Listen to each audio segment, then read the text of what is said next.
We know this ain't right. Man, this can't be life. We gotta unite. Got Galactic intro part 1 and part 2 so you get a better understanding. And we're going to be going in depth talking about the Galactic Federation of Life today.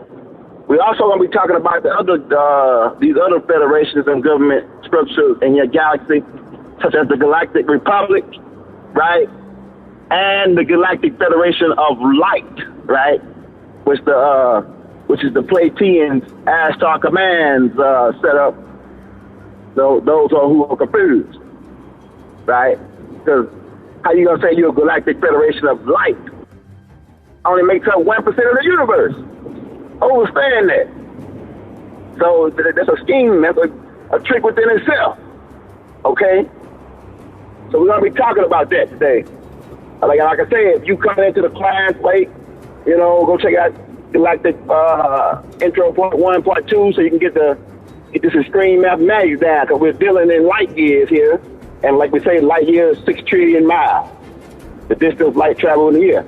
And light travels at 186,282 miles per second. So understand that kind of mathematics we're dealing with.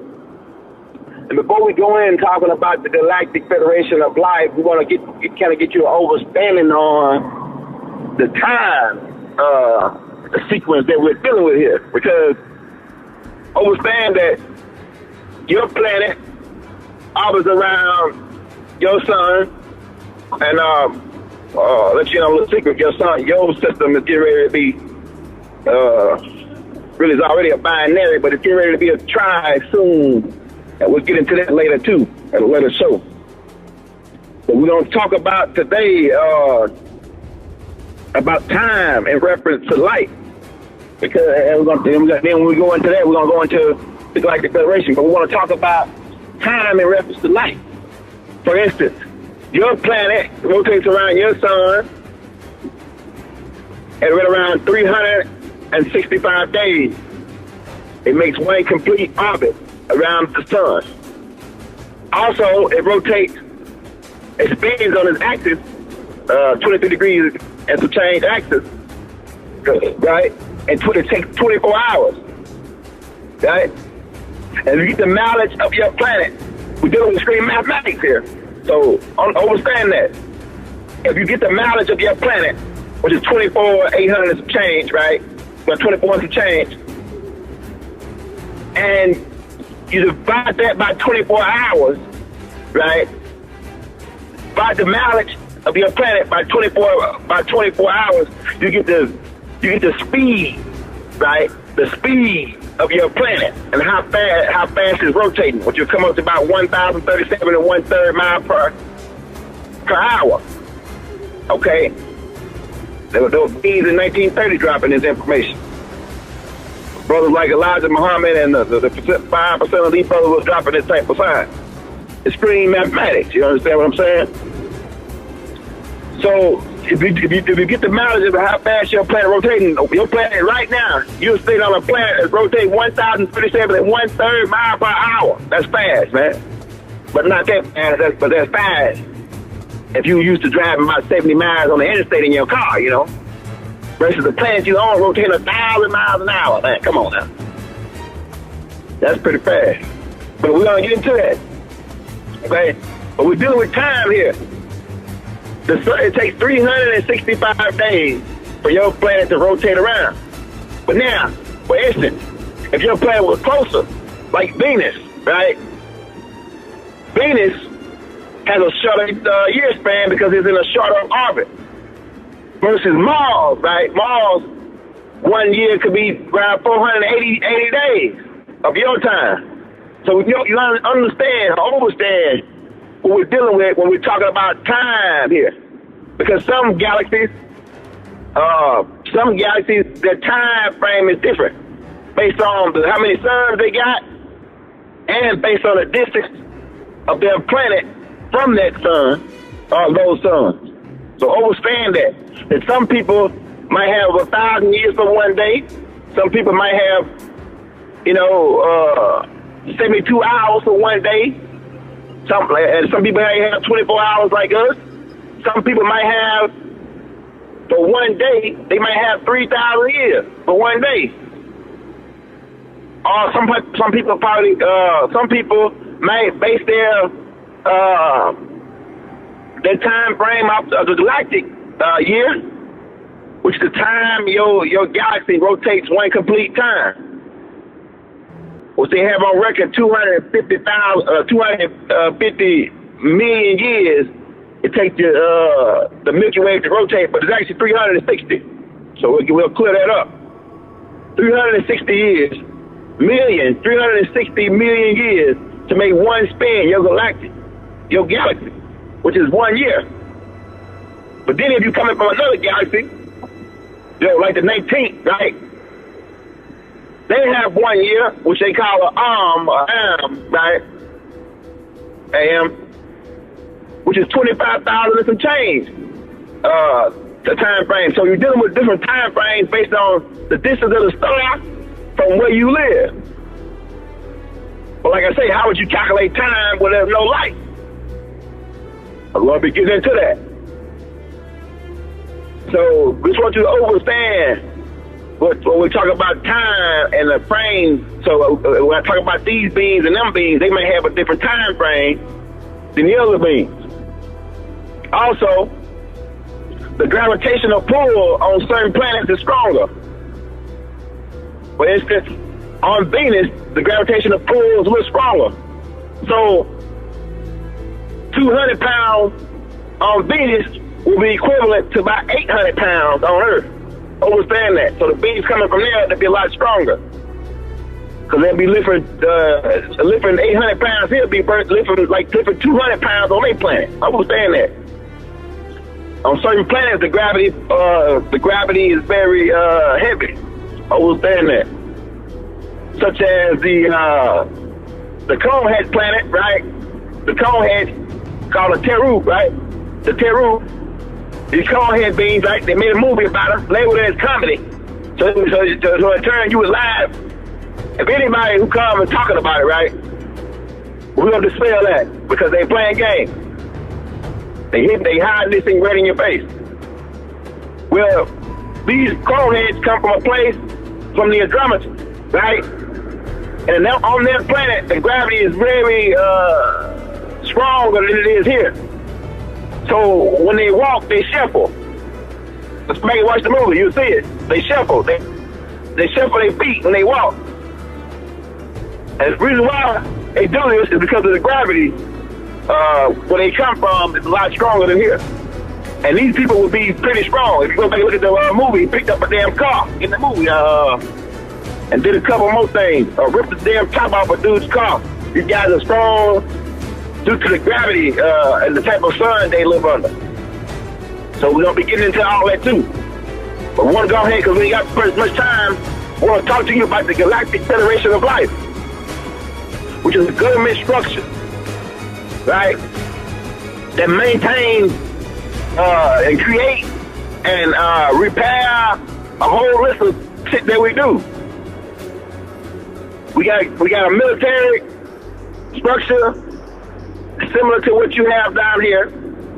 Captains, generals, and so on. We have police, for lack of a better word, people who are responsible for capturing people who break galactic law and bring them to trial, and they'll be tried and in prison, for lack of a better word. So these things are taking place. The Galactic Federation of Life, there are several organizations that are members of these groups. For instance, one group, which are the Centaurians, right, with a black group of extraterrestrials. Because they always trying to show you these Nautics, telling you about these Nautic extraterrestrials, right, from Plates, the Ash Star Command. And the reason why they got that name is another story. We don't get into that, because their star is burnt out. Ash Star. You see ashes after the fire burns out. So we're going to get into that. But an Ash Star Command got their own federation. So they are independent. They say they're independent. They ain't with nobody. They are the Galactic Federation of Light, which stands independent. Then you had the Galactic Republic, which are the disagreeables, malevolent, and the reptilians are in control of this particular branch. But the Galactic Federation of Life, go back to the Centurion. Trying to give you a description of our idea of what we're talking about here. The Centurions come from the Centurion star system, right? And this is over 100,000 light years away. And if you don't know what a light year is, you got to go back and check out part 1 and part 2. They over 1,000 light years away. These people are black. Understand that. Black. Matter of fact, to give you an idea, to paint a picture in your mind of what these people look like, imagine Shaquille O'Neal, a muscular Shaquille O'Neal. These guys get between 6 and 8 feet tall. Understand that. They're a warrior clan, intelligent. They're the real morals, right? They came here. They are the real, they're the all-natural offsprings of these people. Understand this. These people are great strategy and builders. These people were responsible partially for building the pyramids. Understand that. These black Centurions. They came from Centurion star system. They were part of the project on building these pyramids because little do you know all the reasons why they built them. Because it was several reasons why the pyramids were built. One reason, if you understand, if you got a vehicle, right? If you have a vehicle, and you ever put tires on your vehicle, right? When they put tires on your vehicle, they balance the tires. They put weights in strategic locations to keep the tire from shaking once you reach a certain speed. And in turn, the elders have put weights, these pyramids all over, to wedge them because the planet was wobbling. Understand that. And that's another class. We're going to get into that. We're going to break that down. But these Centurions played a big part in the engineering and the structure of these things. And like I say, these people, if you go back and look at the armacs, the big skull helmets, these are Centurions. They're muscular, all of them got 6-packs, 8-packs, 12-packs. You know what I'm saying? All of them are muscular looking niggas with 9 inches high. You understand what I'm telling you? So, the shit is deep. And like I say, they can get tall as 8 feet. You know what I'm saying? At least 2/3 of them are benevolent, agreeable beings. And the other 1/3 of them disagreeable, what we call malevolent terrors. Okay, understand that. Their language, these people speak, their language is a form of Arabic. From me hearing it, it sounds like Arabic. But there are a couple words that are different, are more old or ancient. I can't really explain it. It's hard to explain. And they also telepathic. Okay? On their planet, on the Centurions planet, first of all, you must understand this, that every planet don't have many species as you have. Man, you have thousands of species on your planet. And we'll get into that, why this is like that, because this planet is part of a treaty. This planet and 21 other planets were part of a treaty, a galactic treaty that we set up. So, see, because all the walks of life of this side of the galaxy live in one planet in peace. It's another story. We're going to get into that. As part of the Project Blue Rock. Right? Part of the Project Blue Rock. We're going to get into that. But understand that most planets only have 1 or 2 species.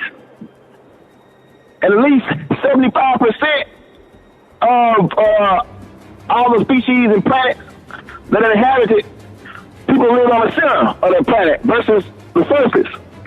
Because that sun, depending on that sun and the radiation and different things that's going on. So we're going to be getting into that. Understand that. Okay? On the Centurion's planet, it's just them You know, male, female. They have male and female. The females ranging between 5 to 7 foot tall, and they also have they're not muscular as the man. They have the 6-pack. They have real strong legs. Yeah, they look like a woman, a black woman. They run track, a track runner. I mean, swole. I mean, like their muscles. They're not just swole like bodybuilder style. The women, but they're in shape. These people have 0 to no body fat. Understand that? Understand that? Okay. And like I say, they have black 9-ether hair. And some of them, as they get older, they go from gray to white hair. Understand that? And these people have been around millions of years, man, millions. Like I say, the offspring of the Olmecs. They are the offspring of the Olmecs are the offspring of these people. And you are too. When you trace it all out. So understand that. Where we're going here with this thing. This thing is big. This thing is big and huge to what you want to know. Okay? So we're going to be getting into that. We're talking about the Galactic Federation of Light, and we introduce you to some of the people who are members. Like we said, the Centurions, right? A couple more things. Like I say, they have a pet species on that planet, right? Which is reptilian. And this reptilian species is kind of like their pet, like their guard dog. You know, you got a dog in your yard and the dog supposed to protect your house. Well, these reptilians that they have or they're in control of is similar, like a pet, like a guard dog, similar. Okay, on their planet. And you can put the Centurions if you want, or the Centaurians if you want. And do more research on these guys, man. But they probably give you a lie, tell you they white and all other colors. They try to make everybody white. Because the white man is a lie. He lie all the through his goddamn teeth to hide the truth about who the people are, man. Understand that. Now, the reptilian pet race, they got this, they understand the language of these people, of the Centurions. But they masters. The Centurions are their masters. So understand that. Another group that we're gonna be dealing with, right? Another group that we're gonna be dealing with is the Arcturians. The Arcturians from the Boost Star System. The Boost Star System is 36 light years away. Understand that. And the people coming from there, right? The people coming from there are half horse, half human. Understand that. Some being whole horse, some being half horse, some being half goat, some being half, different mammals, half bull, half man. These are the beings coming from the Boost Star System. Listen. And they're part of the Galactic Federation of Life. And their ancestors are here. Understand that. When you see a horse, these are these people's ancestors. When you see a cow, right? When you see cattle, these people are ancestors. These animals are ancestors, are genetic DNA strands that were brought here of these people from Arcadian, Boot Star System. Okay? 36 light years away. And they can range from colors. Just like the horses down here, they range the same colors. Understand that. Black, stallion, thoroughbred. If you know anything about horses, right? These people are not meat eaters. Understand that. Understand you must know the difference between meat eaters, right? Because there are certain extraterrestrials that are meat eaters and certain that are not. And trust me, you don't want to deal with the meat eaters. Because the meat eaters might have your ass out there to make out of meat. So keep that in mind. Which is why we told you must know what you're supposed to know before you go out here. Because if you end up in the wrong hands, you end up with some meat eaters, your ass might be baloney. Understand that. Okay, some more information about these. They sleep about 1 to 3 hours a day. If you study horses, you kind of get an idea of what these people are like. Okay? They're very good keepers of time. So they're part of their branch is keeping up the records and time. And they're teaming up with the librarian, right, from Lyra, keeping the information and time and logs and calendars and dates and events. They're in charge of this particular branch. Okay? They have if you ever come in contact with these people, if you see their ship, they have bell type crabs, like a bell type crab between 30 and 40 feet in diameter. And they have planet-sized motherships. They can range between 14 to 50 miles in diameter. So understand that. And the smell of these people, the smell. They smell, if you ever smell a horse hide, if you ever smell hide and musk, like you smell like a saddle after they come off a horse. Smell that, that's what they smell like. Right? They got this tar type of horse type smell, man. It's hard to explain. But I guess I'm giving it to you like I can, man. They have extremely well memory. You know anything about horses? My daddy had a horse. My daddy got horses right there, and he could take his horse town and drop him off, and his horse will find his way back home. So understand that these people got good memories. Understand that. And they're muscular like horses, okay? And range different colors. So that's deep. That's things you should know. And these beings, like I say, 2/3 of them are benevolent, and 1/3 of them are disagreeable. And you must understand that. Because the 1/3 is a part of the Galactic Republic. And some of them haven't even joined, that 1/3 have joined on with the Galactic Federation. So we understand that. So we're getting in, we're about to get ready to close out here in a minute. We got about 6 minutes. But we want to just get you an idea of what's going on and some of these people that are involved with this, because we have fleets. We have fleets of motherships, right? That we have fleets of motherships that hold to the fleets of motherships that got different jobs, and there's different beings assigned to these ships. Like we have one ship, we have certain ships that are unmanned, drones. And speaking of drones, they made a movie, right? They made a movie called, listen, speaking of drones, they made a movie called Transformers, right? And Transformers, these robots, right, from Cybertron, right? Cybertron is real, man. They playing games with us. These are Andromedans. All these beings that they're giving you on these movies, most of the 95% of them are Andromedans.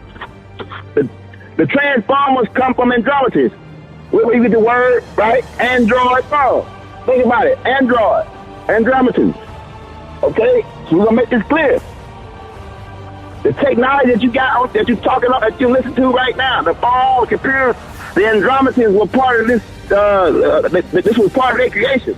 They're the ones that put the information out, which is why between 1920 and now, you have this burst of technology. For 6,000 years, at least all this technology has been here. But all of a sudden, between the 1920 and now, you just had a burst of technology. So somebody's been coming here telling you something. Somebody's been coming here giving you technology. And they're still doing it now. Understand that. Because we're trying to bring you into the Galactic Federation, the world government, the world structure. And we've been trying to communicate with you Nubians, but you just either too dumb, too slow, and have you act retarded. And you gotta be smart. This is extreme mathematics here we're dealing with. So you gotta be up on your game. Understand that. There's the fleets, we have different fleets responsible for different things. And these are part of the Galactic Federation. We have different districts. We have counties. We have counties. We have parishes. The Some states have parishes, some states have counties. It's the same way. As it is above, so it is below. We have departments is responsible for construction. Like I said, the Centurions, they're a member of the branch of construction. Understand that, right? Understand that we're going in here. And we remodel planets, right? We have fleets like Destiny Fleet that goes out and deposits Stargate, go out and investigate planets. These are drone ships, unmanned ships, millions of years old. You want to see it? Go check out the movie Stargate Universe. Understand that. We're putting this information out. And they try to put it out before us in movies to mislead us and to keep us dumb. But we on to the game. Because we're here now and we letting you know all this information. I got a couple minutes left, but a couple seconds left, but we're gonna get ready to close out.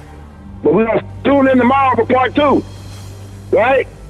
Galactic Intro Part 2. Galactic Federation of Life Part 2. Tune in. And we're gonna be going in more in depth on who and what's going on. So these are things you must know before you get your pass. Understand that. That's the end of this transmission. Good night. Goodbye.